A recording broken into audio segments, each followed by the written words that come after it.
Atención Colombia, nos encontramos frente al discurso de Gustavo Petro que hoy vamos a reaccionar frente al hundimiento de la reforma laboral. Ocurría el día de ayer en una comisión del Senado de la República, Congreso de la República. ¿Quieres saber más de esto? Quédate aquí conmigo, suscribiéndote, dándole la campanita de notificaciones, dándole like, comentar y compartir. Entonces, estamos también en TikTok y en Facebook. Ahí va.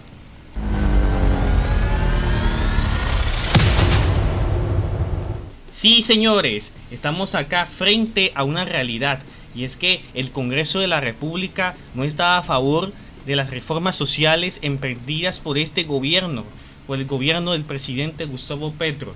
Se centró en otros detalles, pero antes comentarles de que la reforma laboral ha estado frente a un camino difícil en el Congreso de la República. En la Comisión Séptima del Senado de la República rechazaron la reforma, respaldando una ponencia negativa presentada por la senadora Nadia Blel, si no estoy mal, de Cambio Radical, en donde ha llevado a cabo de que la reforma esté prácticamente archivada.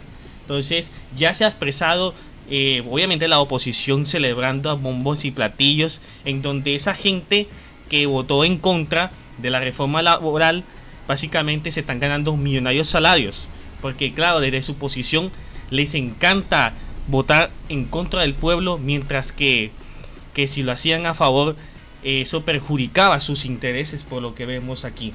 Petro ya habló sobre 5 puntos importantes, y son la consulta popular, las movilizaciones, la situación del departamento del Cauca, críticas al Congreso y reformas estructurales. Entonces vamos a reaccionar en estos momentos.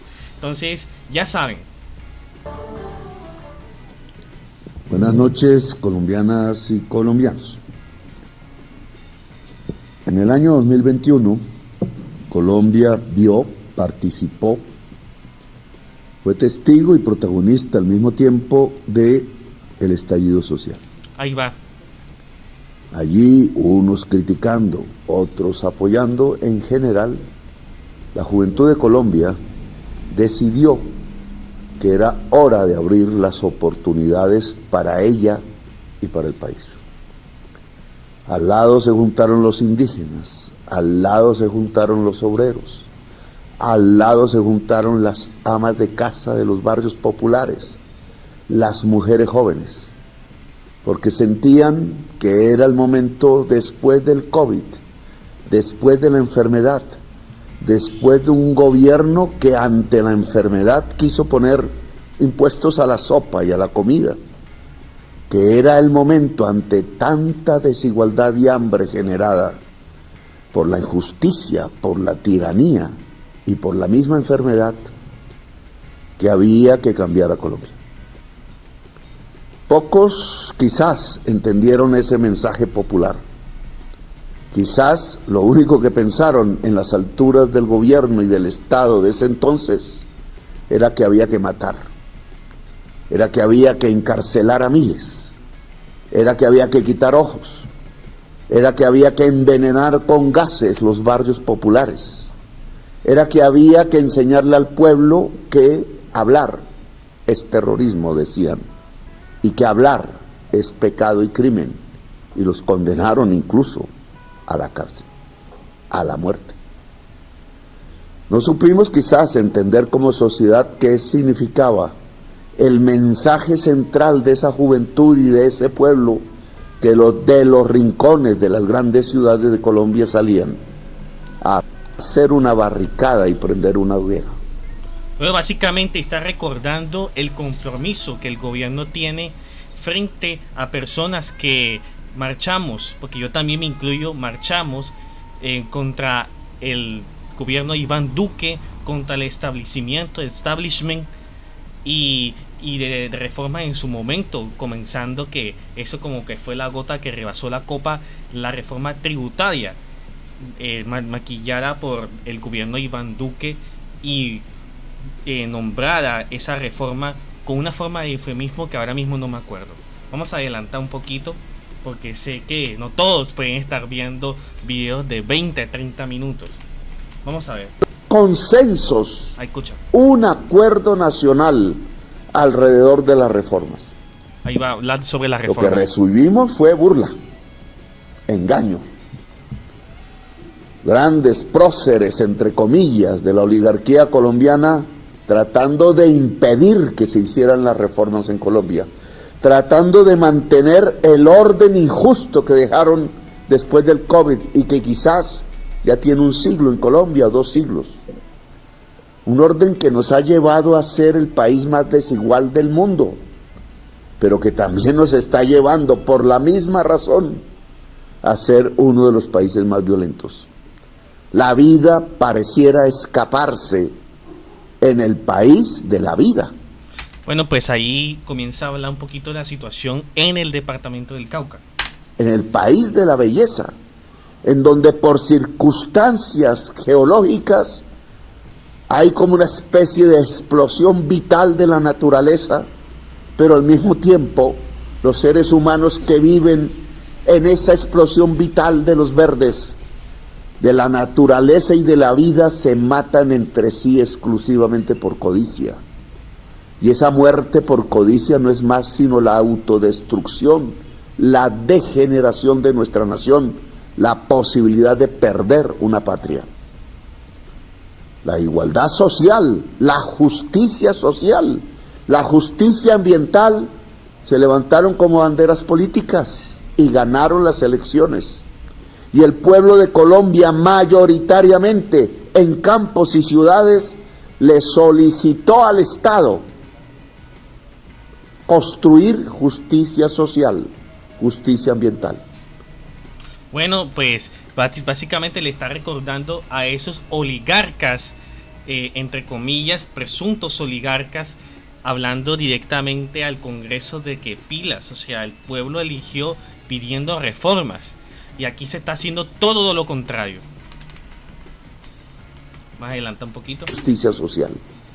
Las reformas presentadas no son un capricho del presidente, no son un devaneo ideológico, no es cierto que sean una improvisación, las ha discutido el mundo y muchos países las están implementando porque ya fracasó la otra idea creada en 1993.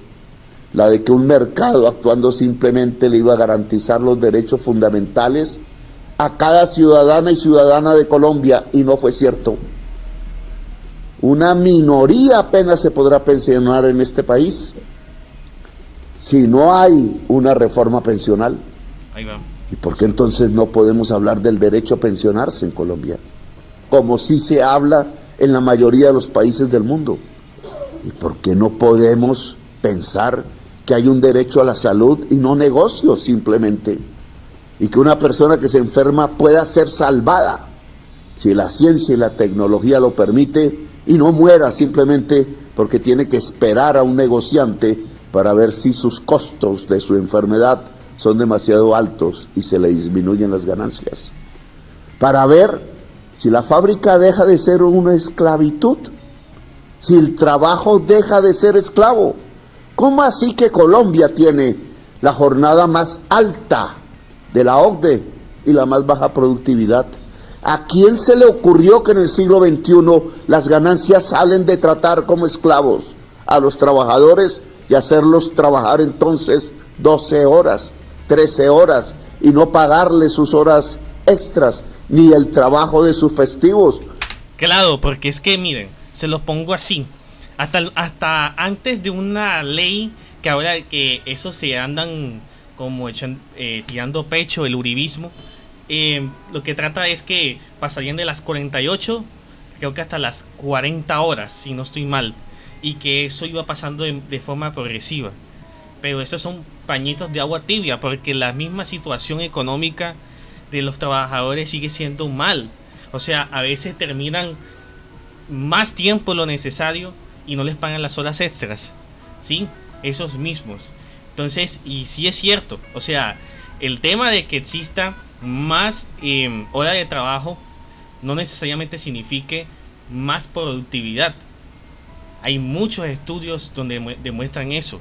Imagínense, 48 horas, o sea, pasa más tiempo en el trabajo que en la casa. Ojo, no estoy diciendo que no trabajemos. Si es necesario el que no trabaje, que no coma. Pero tampoco abusar.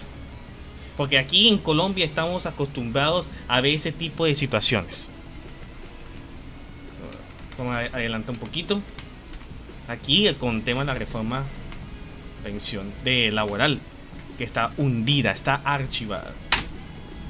Pero sin bobería, porque ya sabemos que las hunden cada vez que presentemos las reformas, porque más vale el billete que la identidad y la orden constitucional de legislar a favor del interés general. Bueno, no lo dije yo, lo dijo Petro. De acuerdo. Legislan algunos a favor del business. La codicia les embarga el corazón y la codicia mata la vida. Nosotros hemos leído leyes, hemos buscado en la Constitución caminos que le permitan al pueblo decidir sin intermediarios. Escuchen. Que sea el pueblo el que decida si quiere la reforma pensional o no, si quiere la reforma a la salud o no, si quiere la reforma laboral. Prácticamente convocar al pueblo que decida si quiere ser esclavo o quiere ser libre y digno. Es al pueblo al que le corresponde esa decisión. Y en esa medida hemos convocado al pueblo a las calles, a movilizarse. A la señora que puede recibir un salario digno y no un contrato de 3 meses.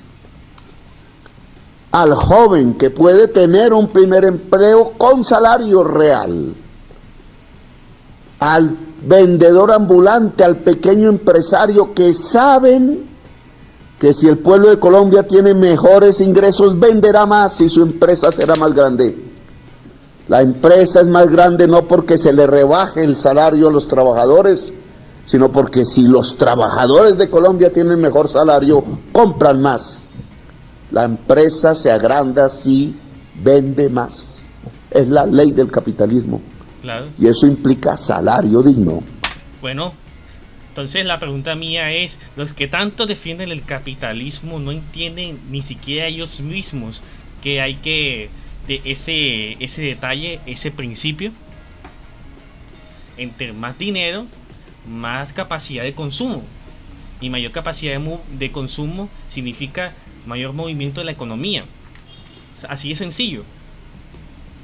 Que decidieron burlarse de las juventudes que salieron en el estallido social del año 2021. Porque decidieron burlarse del mensaje central del voto popular en las elecciones presidenciales del año 2022, porque quieren sacarle el cuerpo a reformar a Colombia para que sea justa, viva y en paz. Entonces le toca al pueblo romper ese bloqueo institucional. Un bloqueo institucional es una dictadura del establecimiento de los ricos epulones de Colombia que no quieren sino codicia y egoísmo. Pues le corresponde al pueblo romper esa dictadura, romper el bloqueo institucional en el que tienen sumido al gobierno como una tenaza esperando dar el golpe de estado definitivo. No, lo que va a haber es democracia, lo que va a haber es esperanza, lo que tienen que haber son cambios y transformaciones. Colombia lo necesita y por eso desde ya no solo la movilización, sino votar en las urnas de la consulta popular si se quiere ser esclavo o se quiere ser libre y digno en el trabajo productivo. La consulta popular es obligatoria una vez pase por la plenaria del Senado. Se realiza hasta dentro de 3 meses y el Senado tiene 1 mes para decidir. Le pido a los partidos políticos no hacer caso del rico epulón, sino como ordena la Constitución, del interés general de la sociedad de Colombia. Si se le niega participar al pueblo de Colombia, estarían negando literalmente la paz. Y en el siglo XXI no es el momento para ello.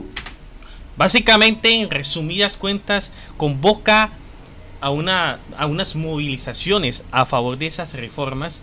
Y segundo, buscaría la manera de tramitar la consulta popular sobre si aprobar o no las reformas presentadas por el gobierno de Petro.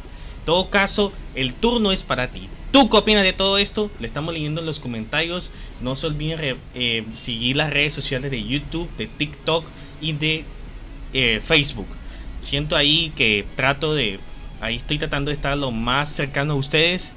Y aquí está el dato para que estén pendientes de las opiniones, de los análisis y de las reacciones que estamos haciendo como el día de hoy. Buen día, buena tarde, buena noche.